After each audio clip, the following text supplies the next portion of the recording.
चलिए शो की शुरुआत करते हैं रियल एस्टेट सेक्टर से जुड़ी अहम खबरों के साथ। 25 अगस्त को आ रही है डीडीए की आवासीय योजना। दिल्ली वालों को मिलेंगे 26,000 फ्लैट्स। नोएडा स्पोर्ट्स सिटी विवाद खत्म। स्पोर्ट्स सिटी के खिलाफ दायर याचिका को एनजीटी ने किया खारिज। कम आय वर्ग वालों के लिए खुशखबरी, 7 लाख में पूरा हो सकता है आपके घर का सपना। सेबी ने आरईआईटी और इंफ्रा आईटी के गठन के प्रस्तावों को दी मंजूरी। सेबी के इस कदम से करीब 1 लाख करोड़ रुपए के पूंजी निवेश की राह खुली। त्योहारों के आते ही प्रॉपर्टी बाजार में भी ऑफर्स की भरमार हो जाती है। कोई रेट में डिस्काउंट देता है तो कोई घर के साथ मुफ्त पार्किंग, तो कुछ बिल्डर्स सोने के सिक्के और एलसीडी टीवी ही फ्री में बांट देते हैं। आखिर क्या होता है ये फेस्टिव सीजन और किस तरह के डिस्काउंट मिलते हैं? क्या वाकई फेस्टिव सीजन में इन्वेस्ट करना फायदेमंद होता है या फिर ये डेवलपर का मार्केटिंग गेम है? आइए जान लेते हैं इस रिपोर्ट में। हमारा देश धार्मिक मान्यताओं का देश है, जहां त्योहारों का बहुत महत्व है। हम कोई भी चीज खरीदने के लिए विशेष मौके का इंतजार करते हैं, चाहे वो गाड़ी हो, ज्वेलरी हो या फिर अपना घर। फेस्टिव सीजन में जहां देखिए अवसरों की भरमार होती है। यूं तो पूरे साल हमारे यहाँ कोई ना कोई त्योहार पड़ते हैं, लेकिन सितंबर, अक्टूबर, नवंबर, दिसंबर और जनवरी ये 4 महीने फेस्टिव सीजन के लिए खास होते हैं, क्योंकि इन्हीं महीनों में नवरात्रि, दीपावली, क्रिसमस और न्यू ईयर आते हैं, जिनमें अवसरों की धूम रहती है। साथ ही लोग बढ़ चढ़ कर खरीदारी करते हैं। Real estate sector in offer से छूते नहीं है। बिल्डर भी फेस्टिव सीजन में ढेर सारी स्कीम लेकर आते हैं। अगर हम नॉर्मल सेल्स की बात करते हैं तो पूरे साल में specially September, October, November and दिसंबर ये हमारे फेस्टिवल टाइम होता है। फेस्टिविटी सीजन में अपनी सेल्स को बिल्डर्स सब बढ़ाना चाहते हैं, अपने प्रोजेक्ट्स को बेचना चाहते हैं, तो उस समय पे अपनी ज्यादा से ज्यादा सेल निकालने के लिए, आपको ज्यादा एक्साइटेड करने के लिए और आपको उस चीज के लिए प्रोत्साहित करने के लिए आपको वो स्कीम देते हैं। फेस्टिव सीजन में रियल एस्टेट सेक्टर में भी नए नए ऑफरों की भरमार रहती है। बिल्डर्स अपनी बिक्री बढ़ाने के लिए एक से बढ़कर एक स्कीम लेकर आते हैं। कोई एलसीडी देता है तो कोई रेफ्रिजरेटर, कोई गोल्ड कॉइन, तो कोई फ्री पार्किंग, तो कोई क्लब मेंबरशिप, यहाँ तक कि कोई अपने फ्लैट के रेट में डिस्काउंट देता है, तो कोई special payment plan. Festive season में डेवलपर्स के ऊपर भी बिक्री बढ़ाने का दबाव होता है, इसलिए वो लुभावनी स्कीम फेस्टिव सीजन में अपने ग्राहकों को देते हैं। डेवलपर्स को भी सेल फेस्टिव ऑफर से पहले काफी देर वेट करने के बाद आती है, तो जो भी ऑफर हो, चाहे वो गोल्ड कॉइन हो या फ्री एलसीडीज हो या अपार्टमेंट्स के साथ गिफ्ट सिस्टम में कुछ भी निकले या ड्रॉ हो, उसमें ज़रूर पार्टिसिपेट करना चाहिए, क्योंकि डेवलपर्स के भी ऊपर तब तक प्रेशर बन जाता है जब तक ये सीजन आता है कि अच्छे से अपनी इन्वेंट्री को निकाल सके। अगर आप फेस्टिव सीजन ऑफर्स के साथ प्रॉपर्टी खरीदना चाहते हैं तो किसी भी ऑफर पर आंख मूंद कर भरोसा ना करें, क्योंकि प्रॉपर्टी में निवेश जिंदगी का एक अहम फैसला होता है, जिसमें आपकी जिंदगी भर की मेहनत की कमाई का एक बड़ा हिस्सा लगता है। इसलिए फेस्टिव सीजन में प्रॉपर्टी खरीदते वक्त कुछ बातों का ध्यान रखें। Real estate is a long term investment. ये एक छोटी चीज नहीं है। आप किसी भी प्रोजेक्ट में एंटर करते हैं तो आपको उसके साथ में 36 महीने, 48 महीने यानी कि 3 से 4 साल तक रहना होता है, तभी आप उससे best of the best profit ले सकते हैं या उठा सकते हैं। सबसे पहले ये पता करें कि बिल्डर जो आपको ऑफर दे रहा है उसका उस प्रॉपर्टी की कॉस्ट पर कितना असर पड़ रहा है। अगर आपको फ्लैट लेते वक्त बिल्डर प्रति वर्ग फुट पर कुछ डिस्काउंट देता है तो इस बात की जांच जरूर कर लें कि कहीं उसने कीमत तो नहीं बढ़ा दी है। इस बात की भी पड़ताल कर लें कि कहीं फ्लैट का पोजीशन लेते समय कॉस्ट एस्केलेशन के क्लॉज क्या है। बिल्डर या एजेंट आपको जो भी ऑफर दे रहा है उसके बारे में उसके ऑथराइज्ड ऑफिस में जाकर जांच पड़ताल कर लें। अगर बिल्डर के ऑफर में कोई फरेब नहीं तो वो आपको अपने ऑफर को पेपर पर भी दे सकता है। बड़े और मार्केट में अच्छी साख वाले डेवलपर के प्रोजेक्ट में निवेश करें। जिस प्रोजेक्ट में आप निवेश के बारे में सोच रहे हैं उसके बारे में अपने स्तर पर भी रिसर्च कर लें।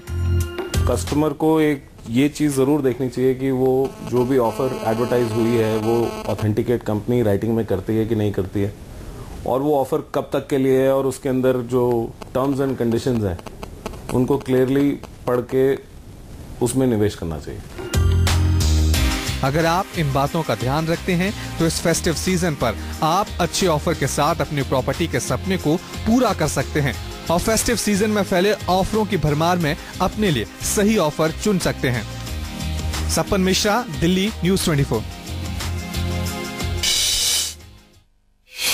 और अब बारी है प्रॉपर्टी सेक्टर से जुड़ी कुछ फटाफट खबरों की। डीडीए 25 अगस्त को हाउसिंग स्कीम 2014 लॉन्च करने जा रही है। इस योजना के तहत कुल 25,600 फ्लैट बनाए जाएंगे, जिसमें से एक कमरे वाले 24,000 फ्लैट बनाए जाएंगे। डीडीए की इस आवासीय योजना में आवेदन ऑनलाइन लिए जाएंगे। द्वारिका और सरसपुर में डीएलएफ के प्रोजेक्ट में कम आय वर्ग के लोगों के लिए फ्लैट तैयार किए जा रहे हैं, जिसमें डीडीए ने डीएलएफ को अतिरिक्त एफएआर दिया है, जिसके बदले डीएलएफ डीडीए को 700 मकान देगा। 5 मंजिला इन मकानों को कमजोर आय वर्ग वालों को दिया जाएगा। ड्रॉ के द्वारा ये फ्लैट आवंटित किए जाएंगे। इसमें से 50% फ्लैट निजी डेवलपर बेचेगा, जबकि बाकी बचे 700 फ्लैट्स डीडीए को मिलेंगे, जिसे डीडीए आवासीय योजना के साथ ही ड्रॉ कर सकता है। इन फ्लैट्स की कीमत लगभग 7 लाख तक होने की संभावना है। हरियाणा सरकार ने पूर्व सैनिकों को रियायती दरों पर फ्लैट देने की घोषणा की है। फरीदाबाद, महेंद्रगढ़, गुड़गांव, पलवल, रेवाड़ी, झज्जर, बवानीखेड़ा, सांपला, पिंजौर, पंचकूला में 50,000 फ्लैट बनेंगे। वहीं रोहतक में 18,000 फ्लैट बनाए जाएंगे। साथ ही सरकार द्वारा आवंटित फ्लैट के लिए अगर सिपाही या जेसीयू रैंक वाले पूर्व सैनिक बैंक से लोन लेते हैं तो उसके ब्याज की अदायगी भी सरकार करेगी। बाजार नियामक भारतीय प्रतिभूति एवं विनिमय बोर्ड सेबी ने real estate investment trust REIT और infrastructure investment trust infra IT के गठन के प्रस्तावों को मंजूरी दे दी है।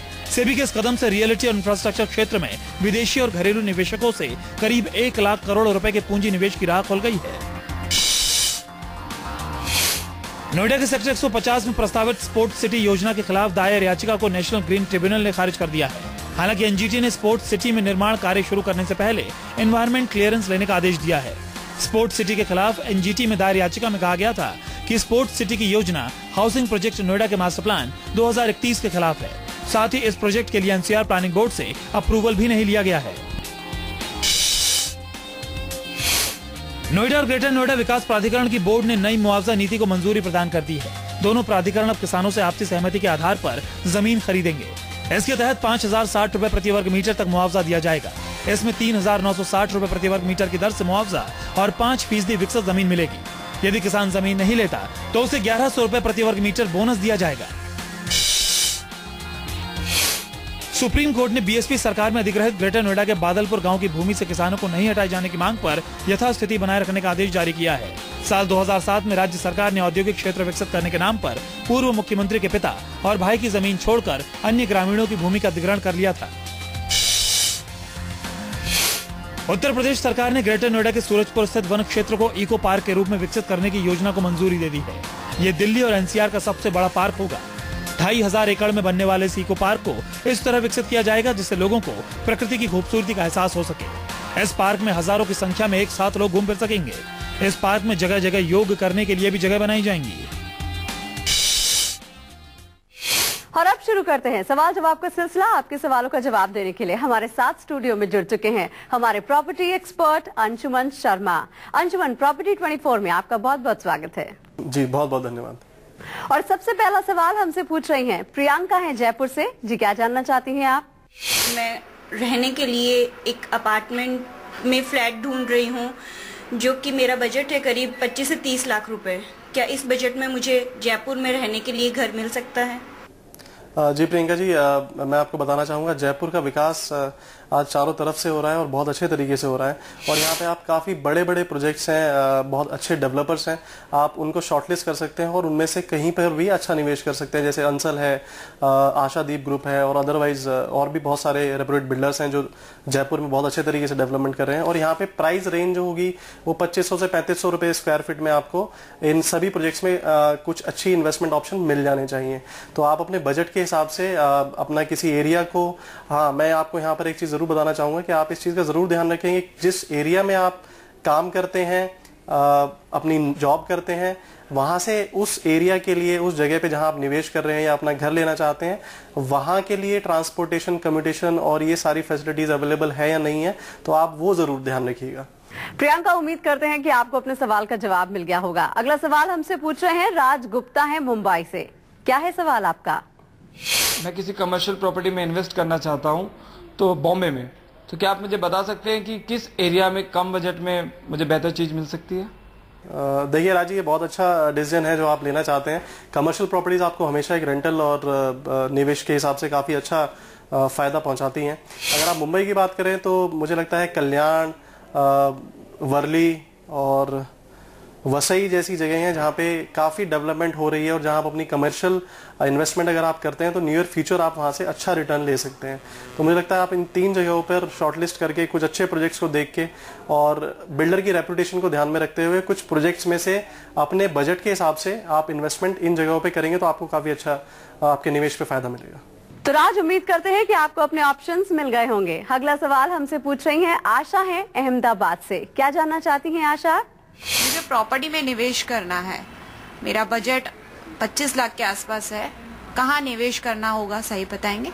आशा जी, बहुत बहुत स्वागत है आपका सबसे पहले। और अहमदाबाद की अगर हम बात करें तो बहुत अच्छे तरीके से डेवलप हो रही है और बहुत सारी बड़े बड़े डेवलपर्स हैं जो यहाँ पे डेवलपमेंट का काम कर रहे हैं और आप इन्हीं में से अपने लिए कोई शॉर्टलिस्ट कर सकते हैं। दूसरा, जो प्राइस रेंज है यहाँ पे, जो ब्रैकेट है वो 25 से 30 लाख रुपए में आप एक 2 BHK यहाँ पे आप ले सकते हैं, जो आपको आने वाले टाइम में काफ़ी अच्छे रिटर्न्स 3 से 4 साल में आप एक्सपेक्ट कर सकते हैं कि यहाँ से आपको रिटर्न्स अच्छे मिलेंगे। कुछ स्पेसिफिक एरियाज हैं, कुछ अच्छे एरियाज हैं जो बहुत अच्छे तरीके से डेवलप कर रहे हैं, जैसे सरखेज, SP रिंग रोड और मानिया नगर इलाके। इन सभी जगहों पे काफी सारे डेवलपर्स अभी अच्छे प्रोजेक्ट्स लेके आए हैं। तो मुझे लगता है कि आपको यहाँ जाकर अपनी रिसर्च करनी चाहिए और देखना चाहिए कि आपके बजट में क्या फिट होता है, क्या सूट करता है आपको। और अगला ईमेल हमें भेजा है यावर खान है भोपाल से। ये जानना चाहते हैं, इनका बजट 30 लाख रुपए का है। भोपाल के करौन में पारस हाइट्स प्रोजेक्ट में निवेश करना चाहते हैं। पारस हाइट्स प्रोजेक्ट में निवेश करना इनके लिए कैसा रहेगा? जहाँ तक मैं इस एरिया की बात करूँ तो ये एरिया काफ़ी अच्छे तरीके से डेवलप हो रहा है और यहाँ पे प्राइस रेंज जो है वो 2 BHK आपको 23 से 24 लाख रुपए में मिल सकता है और 3 BHK 27 लाख रुपए, 28 लाख रुपए तक आपको मिल सकता है। इसके अलावा मैं आपको ये बताना चाहूँगा कि जब भी आप कहीं इन्वेस्टमेंट कर रहे हैं तो आप उसके आसपास के जो प्रोजेक्ट्स डेवलप हो रहे हैं उनको भी देखें, उनसे भी आप अपनी रेट्स कंपेयर करें और रेट्स के साथ में एमिनिटीज़ भी कंपेयर करें, फैसिलिटीज़ भी कंपेयर करें। जैसे कोरल कासा भी है वहाँ पर, उसके अलावा अलोरा हाइट्स है वहाँ पर, अलंकार हाइट्स है वहाँ पर, तो आप इनको भी कंसिडर कर सकते हैं और उसके बाद में आप अपना डिसीजन ले सकते हैं इन सभी चीज़ों को मद्देनजर रखते हुए। अंशुमन, बहुत बहुत शुक्रिया हमारे साथ जुड़ने के लिए और हमारे दर्शकों के सवालों का जवाब देने के लिए। Thank you. प्रॉपर्टी 24 एक फोरम है आपकी प्रॉपर्टी से जुड़ी हर समस्या को सुलझाने का।